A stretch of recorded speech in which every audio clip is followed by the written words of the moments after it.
Welcome to another episode of Kirk's Kicking Kitchen. Welcome back. Today we'll be making bread. Now I will not be making it from scratch because the object of my videos is to speed up life for the busy person. Being able to buy things directly from, let's say, a gas station and still make a homemade meal. I'll be using a bread maker, and the nice thing about bread makers is I can put all the items in, not have to knead the bread, and set it for about a 3-hour timer. It depends on the bread, depends on the timer, and usually they come with books, which I highly advise following the directions until you become more comfortable. Dealing with bread is more of a finite science. If you don't place things in the proper order, things could go wrong, your bread may not rise, and a lot of other things that could happen. This bread maker cost me 10 bucks. I got it at a thrift store, and I've made plenty of loaves of bread, and usually you'll find them new around anywhere between $30 to $70. You can get fancier ones for more expensive. And every time I've been in thrift stores, I've always seen 1 to 2 of these just lying around for about 10 bucks. Pick yourself up one. Make your own bread. It's delicious. Nice warm bread. This right here bread that I made, this is my Italian loaf, and I'm going to be doing the steps for my Italian loaf. And all the products, like I said, ranged around a total of 15 bucks for me. Now the flour, which I would have to replace more often to make my additional loaves, this one cost me about $3.30, and it's milled here in the US. It's called King Arthur's flour. I really like it. It's not as granular as the other ones. I didn't have to sift it.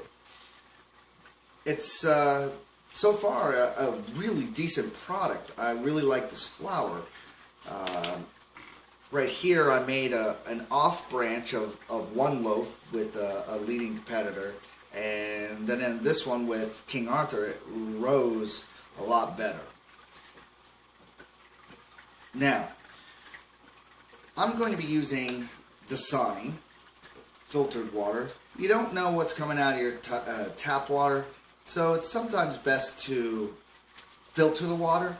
This way you can get excess product out, especially with dealing with bread. Minerals can harden the bread a lot more. When dealing with the bread maker, we want all of our items to be liquid at the bottom, then our flour, and then our yeast will put a little bit of hole in the top of it and put our yeast in.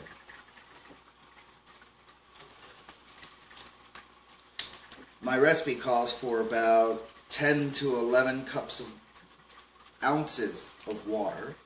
That would have been dangerous.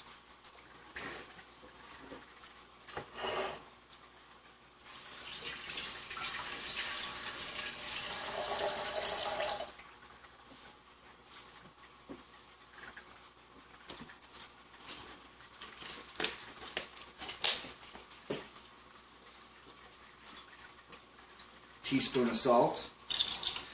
The salt can be discarded for health reasons or whatnot. Again, refer to the manual on these things. It does have a lot of explanations in them, and they teach a lot of interesting ways to use their products with it. Then I'll be using some olive oil. You can put in margarine, butter, other fats. It really depends on what you're making at the time. And for this, I want about 1.5 tablespoons.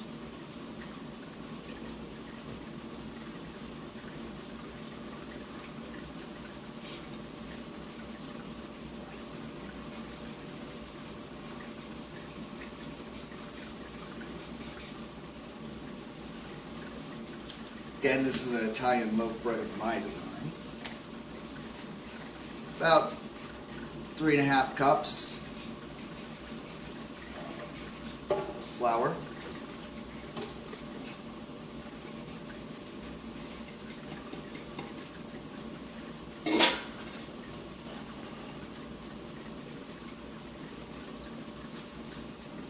Parmesan cheese.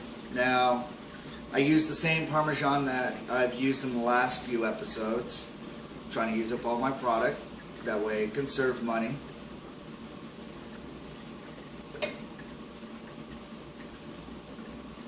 And that adds in the basil and the oregano as well with it. Then I'm going to put in a little bit of,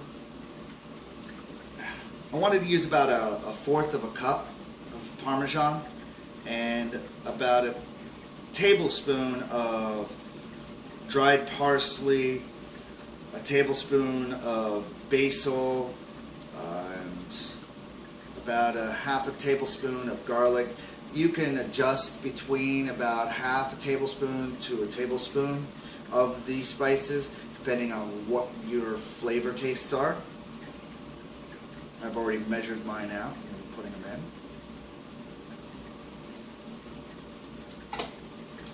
Next, the sugar, because we got to feed the yeast.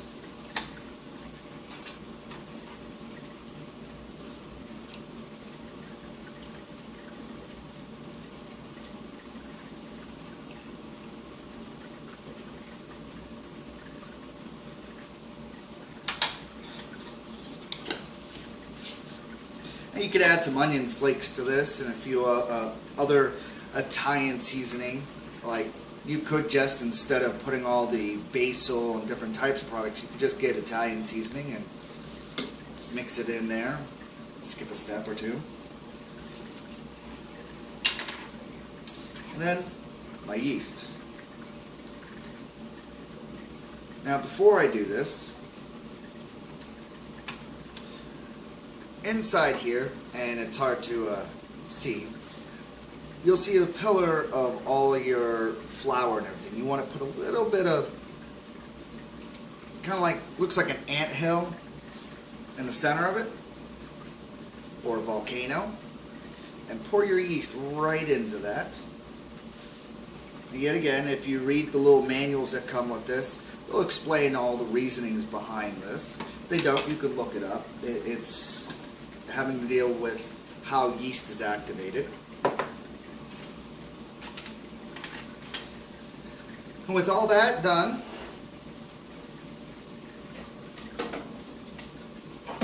put it in wrong.